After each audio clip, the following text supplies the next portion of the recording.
Last week was our first playoff game, and my plaque psoriasis was so itchy under all my gear. Sometimes just thinking about scratching could take me out of the moment. And then my doctor told me I could get clearer skin with a pill called Otezla. Otezla apremilast is a prescription medicine used to treat adult patients with plaque psoriasis for whom phototherapy or systemic therapy is appropriate. Otezla can help you get clearer skin after just 4 months. Okay, ready for the next game.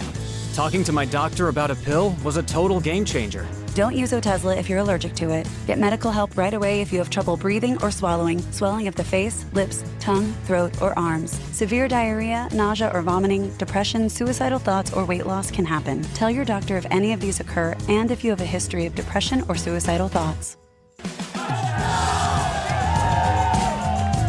Live in the moment. Ask your doctor about Otezla. Call 1-844-4-OTEZLA or visit Otezla.com for prescribing info about cost, and more. This is the Roger Stone Show on 77 WABC. This is the Roger Stone Show, and I'm back now with Joel Gilbert. Joel Gilbert is a film producer based in Los Angeles. He's the president of Highway 61 Entertainment. He's also a political commentator and a foreign policy analyst, produced many great documentaries. One of the documentaries I want to focus on a little later is his incredible documentary, Michelle Obama 2024. He is among the first analysts in the country to predict, and who continues to predict, that Joe Biden will yet be replaced at the Democratic National Convention by Michelle Obama. I've been saying this myself for a couple of years. We're going to tangle about that in just a minute. Both Joel and I believe that this early debate strategy could, in fact, be a strategy at the same time to both demonstrate that Joe isn't up to a debate and plenty of time to remove him before their convention, but it could also be targeted for Donald Trump. We'll talk about that in a minute. But Joel, first, you've produced two great documentaries, Farewell Israel and Atomic Jihad. This is an area of the world in which you have great expertise.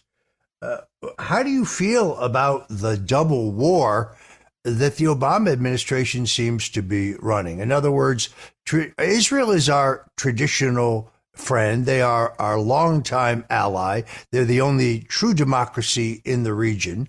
We subsidize them with military and other assistance to the tune of billions of dollars a year. Yet, as soon as Donald Trump was no longer president, and as soon as Joe Biden became president, we basically took our foot off Iran's throat. As president, Donald Trump had crushing sanctions on Iran, which meant that they couldn't sell their more than abundant oil any place in the world, which means that they didn't have the money to not only fund their nuclear weapons development program, but they also couldn't subsidize Hamas and Hezbollah and, well, the October 7th attack on Israel.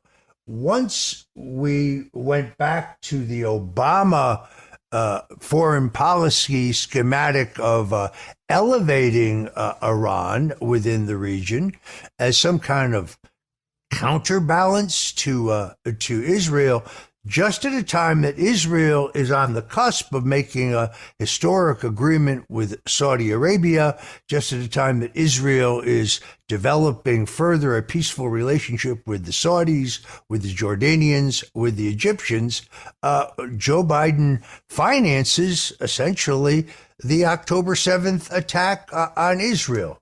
Am I wrong in that take?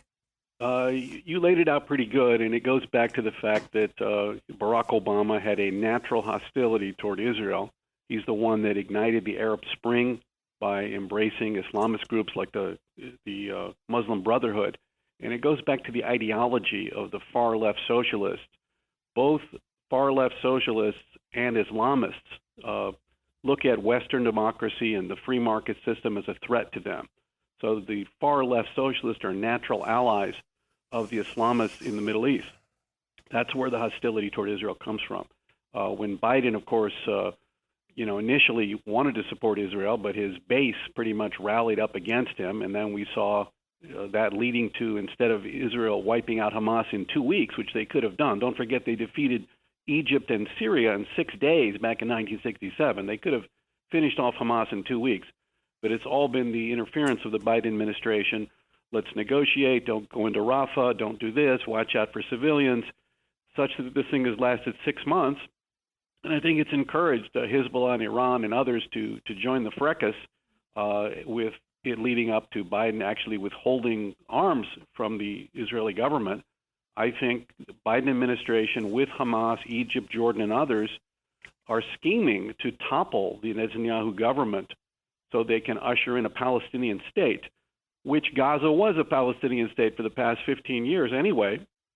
And it's the bringing in of the terrorist groups into Israel that caused this in the first place. The PLO was kicked out of Lebanon by the Israelis. They were in Algeria. And in 2005, Israeli leftists, combined with the U.S. State Department and others, decided, let's bring these terrorists into the country and give them a state, and peace will break out. And it was a fatally flawed idea, and it led to the current war. The situation in the United States, though, this reminds me very much of 1968. I noticed when President Donald Trump went to Long Island to attend the wake of a New York City police officer who was shot and killed by a man who had 21 prior arrests. Sadly, New York's bail system and liberal criminal justice system did not allow the police and the law enforcement and judicial system to keep this monster locked up, so he killed a good man. President Donald Trump, I think, made a both heartfelt and very symbolic trip to Long Island to go to the wake, signaled his support for law enforcement, signaled his support for law and order, signaled his opposition to the zany bail policies of New York State. But at that same day, President Bill Clinton, President Barack Obama, and President Joe Biden, in a weekend at Bernie's type moment, were propping Joe Biden up at this high-dollar fundraiser at Radio City Music Hall. But the crowds outside, the protesters outside, first of all, the sheer number of them was extraordinary. But then when you looked at them, these were not conservative Republicans who were screaming "Genocide Joe." These were Democrats. These were people of the left.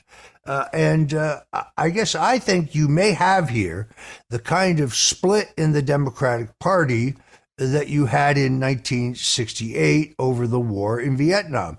You'll remember, Joel, although I'm sure you were a mere child if you were even born, that war ultimately forced President Lyndon Baines Johnson to withdraw for his candidacy for another term. He was eligible for another term, but because of the deep cleavage in the Democratic Party over the war, he withdrew. Now, people don't know this, but he also thought long and hard about jumping back into that race. He actually thought about helicoptering into Chicago. He was in touch with Mayor Richard Daley of Chicago. Texas Governor John Connally, still a Democrat, was urging him to get back in the race, was threatening the Robert Kennedy, Eugene McCarthy wing of the party, who was really left, strangely enough, after the assassination of U.S. Senator Robert Kennedy of New York, was really left with George McGovern as their potential candidate. That party was deeply split, and it is one of the reasons why Richard Nixon won with a plurality in a three-way race.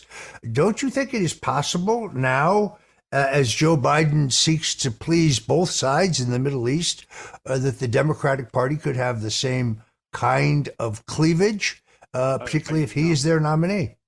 I do see that cleavage. I think there is a mob out there that smells blood. The Democrat Party largely acquiesces to mob rule. The mob doesn't want U.S. immigration policy, so they leave the borders open. The mob wants Trump in prison, so they prosecute him. The mob wants Hamas to win, so they cut off arms to Israel. So I think the difference between now and 68 is only that the Democrat Party is going to capitulate to the mob, and they'll capitulate to these demands. That's what I think the difference is. And I think Chicago is shaping up to be the same city. And as we pointed out before, coincidentally, it happens to be Michelle Obama's hometown, and Barack has registered himself as a delegate at the convention. And I think after this June debate, the talk will pick up even more for a Michelle Obama candidacy. We might remember earlier this year, it was a frenzy talking about Michelle going to replace Biden, especially after the Robert Hur report came out.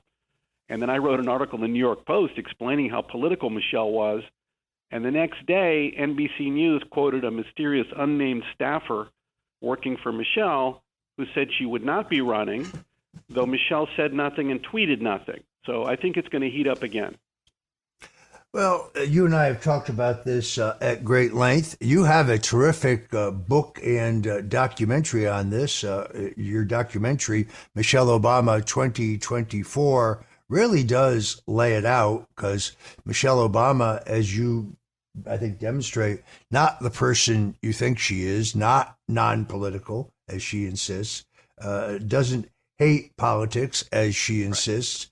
I have never said, by the way, that she's going to run for president. What I've always said is that she's going to be drafted for president, that that she's going to be reluctantly persuaded that after Joe Biden, she may be the one Democrat with the ability to beat Donald Trump. I'm not even certain, based on polling, that that's true.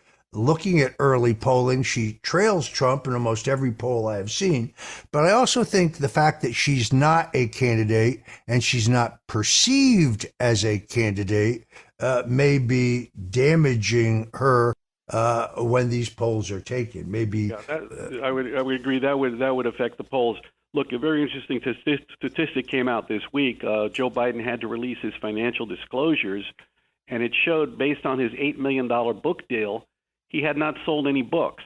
No books sold. Now, that's a huge indication of popularity. Biden has none. Where are those 81 million people scooping up his books? No one's buying them.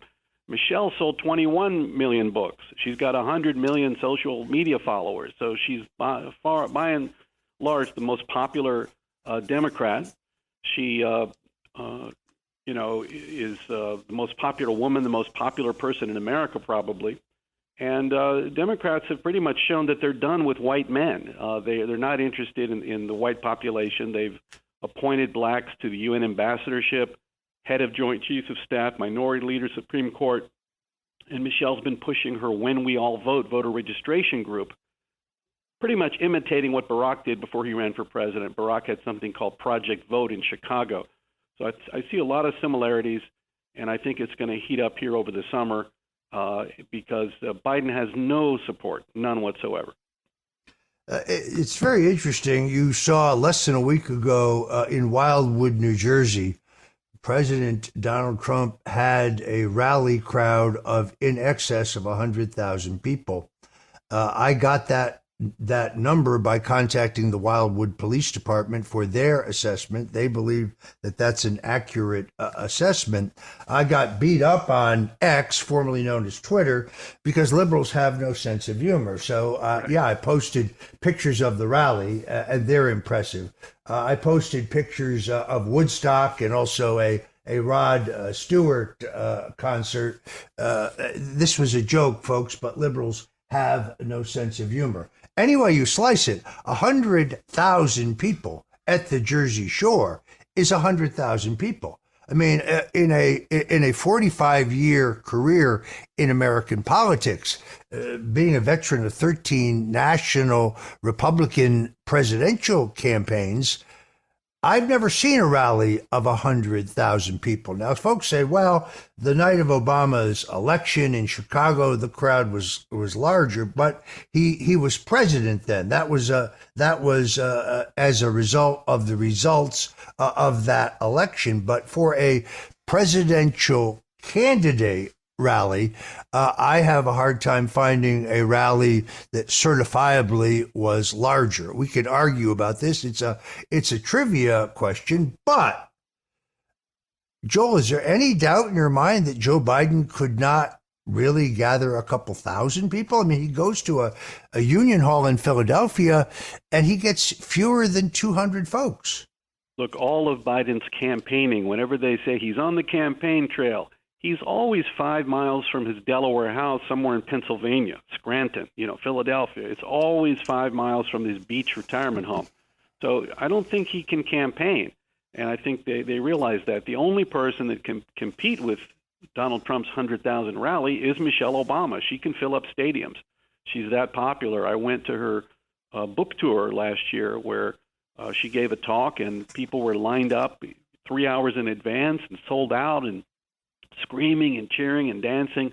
That's what the Obama name does. And so I have no doubt at the August convention in her hometown, the convention will be screaming, Obama, Obama, in order to replace Joe Biden, because there is no demographic group, black, white, young, old, that supports Joe Biden, who can't sell a book and can't get people to come out.